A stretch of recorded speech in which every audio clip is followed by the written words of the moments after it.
जय हिंद। इस वीडियो में हम लोग आरआरबी एनटीपीसी सीबीटी 1 की जो एक्सपेक्टेड कट ऑफ है उस पर चर्चा करेंगे।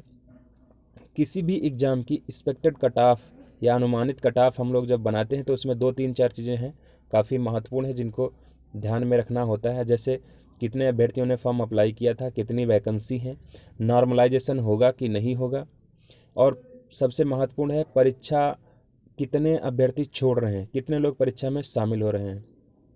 तो इन सब बातों को हम लोग इसमें ध्यान देंगे। और जो मिनिमम क्वालिफाइंग मार्क्स होता है वो कितना है, इन सब बातों को ध्यान में रखते हुए हम लोग जो एक्सपेक्टेड कट ऑफ है उस पर चर्चा करेंगे। जो आप लोगों के द्वारा हमें फीडबैक के रूप में प्राप्त हुआ है उस पर हम लोग चर्चा करेंगे। काफ़ी महत्वपूर्ण वीडियो है, अंत तक आप ज़रूर देखिए।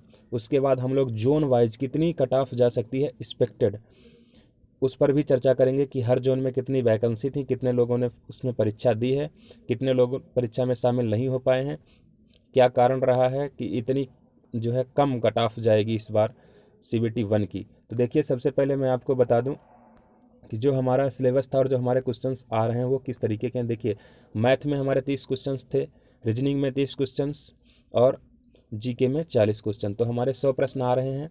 100 प्रश्न में मैथ के 30 हैं, रीजनिंग के 30 हैं और जीके के 40 हैं। अभी तक 2 चरणों की परीक्षा संपन्न हो चुकी है। उनमें उनके पूछे गए प्रश्नों को ध्यान में रखते हुए हम लोग कह सकते हैं जो मैथ के प्रश्न थे वो स्तरीय थे या कुछ आसान थे, लेकिन रीजनिंग के जो प्रश्न थे वो थोड़ा कठिन भी हैं क्योंकि बैंकिंग के क्वेश्चंस भी डाल दे रहे हैं, और जो जीके के क्वेश्चंस हैं वो काफ़ी ज़्यादा कठिन हैं। हम मैथ के क्वेश्चंस काफ़ी अच्छे क्वेश्चंस अभ्यर्थी करके आए हैं, 20 से ऊपर तो सभी ने किया है, जिन्होंने पढ़ा है वो 25 से 28 तक भी उन्होंने किया है। और जो रीजनिंग है उसमें थोड़ा सा जो अभ्यर्थी बता रहे हैं, जो बच्चे बता रहे हैं कि थोड़ी सी रीजनिंग कठिन आ रही है, और जो जीके है वो बहुत ज़्यादा कठिन है क्योंकि जीके में अच्छे अच्छे के छक्के छूट जा रहे हैं। तो उस चीज़ों को हम लोग ध्यान में रखेंगे कि किस तरीके से कट ऑफ जा सकती है। देखिए, मिनिमम क्वालिफाइंग है उस पर भी हम लोग चर्चा कर लेते हैं। जो मिनिमम क्वालिफाइंग है यूआर और ईवीएस के लिए वो 40 है, 40%। ओबीसी एससी के लिए 30% और एसटी के लिए 30%। देखिए, टोटल इसमें आपको मिनिमम जो मिनिमम क्वालिफाई होंगे इसमें 15% अभ्यर्थी जो है सीबीटी 2 के लिए क्वालिफाई किए जाएंगे। इस वीडियो में हम लोग अभी जो सिर्फ जो यूआर है, ओबीसी है, एससी एसटी है, इसकी कट ऑफ से संबंधित कितने क्वेश्चंस जा सकते हैं, और उसके बाद में हम लोग जो है जोन वाइज अगले पार्ट में हम लोग जोन वाइज कितनी कट ऑफ जाएगी उस पर भी चर्चा करेंगे। देखिए, जो कट ऑफ है इस बार काफ़ी कम लोग परीक्षा में शामिल हो रहे हैं। आप मान के चलिए 50% लोग परीक्षा सेंटर पर जा ही नहीं रहे हैं, परीक्षा केंद्र पर नहीं पहुंच पा रहे हैं, चाहे वो कोविड का आप प्रकोप मान लीजिए या यातायात जो बाधित है, कम ट्रेन सुविधा है, दूर दूर सेंटर हैं, इसलिए कुछ लोग शामिल नहीं हो पा रहे हैं। तो 50% लोग लगभग शामिल ही नहीं हो पा रहे हैं। और जैसे रही बात एनटीपीसी की, तो लगभग इसमें 35,000 से ऊपर पद हैं, 35,200 के करीब, और इसमें 1,26,000 से ज़्यादा लोगों ने फॉर्म भी अप्लाई किया है। तो इन सबको ध्यान में रखते हुए जो परीक्षा आ रही है उस सबको ध्यान में रखते हुए जो परीक्षा में प्रश्न पूछे जा रहे हैं और जो माइनस मार्किंग है वो ध्यान में रखते हुए हम कह सकते हैं कि अगर आप यूआर में हैं, अनरिजर्व में हैं, तो आपके 60+ क्वेश्चंस सही होने चाहिए, तो आप सेव हैं। 60+ क्वेश्चंस तो आप सेफ हैं।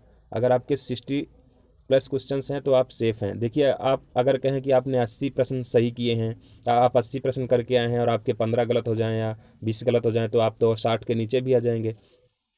अगर आप 80 करके आए हैं और 12-15 आपके गलत हो गए तो आप 60+60 आ जाएंगे, और जिसने 60 किए हैं और सही किए हैं तो उसका और आपका बराबर हो जाएगा।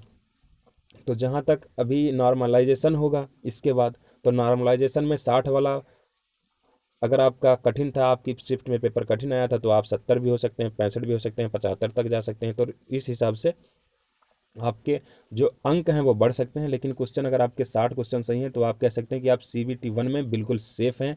ओबीसी अगर आपके 56-57+ हैं तो आप सेफ़ हैं।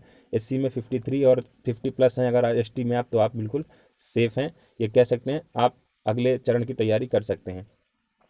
अगर आपको लगता है कि इनमें से 2-4 प्रश्न इधर उधर जा सकता है तो आप बता सकते हैं कि कितना जो है क्वेश्चन हो सकता है आप भी कमेंट करके बता सकते हैं, तो हम अगला जो जोन वाइज वीडियो हम लोग बनाएंगे उसमें हम लोग संशोधन कर सकते हैं।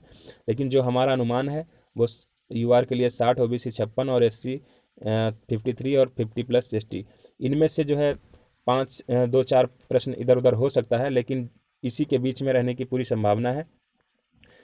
अगला वीडियो आप जरूर देखिए, जिसमें हम लोग जोन वाइज बताने जा रहे हैं किस जोन में कितने पद हैं और उस हिसाब से कितने लोग परीक्षा में शामिल हो रहे हैं और कितनी कट ऑफ जा सकती है।